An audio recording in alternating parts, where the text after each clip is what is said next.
कि फला लड़की को कत्ल कर दिया, फला लड़की को पानी में डुबो दिया, फला लड़की को ट्रेन से फेंक दिया, फला लड़की के साथ ये कर दिया, वो कर दिया। ये उन्हीं लड़कियों के साथ हो रहा है जो किसी तरह से धोखे में आकर के उनका क्या हो गई है, शिकार हो गई। तो हमें एक मुसलमान होने की हैसियत से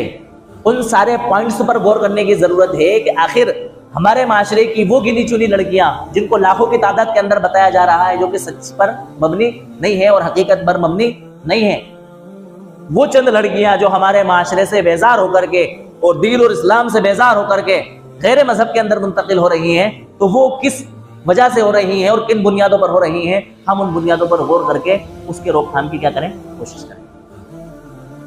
तो सबसे पहली वजह हमारी बच्चियों के बद्दीन होने की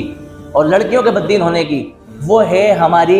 दीनदारी से बेजारी। बुनियादी तौर पर दीनी तालीम का ना होना,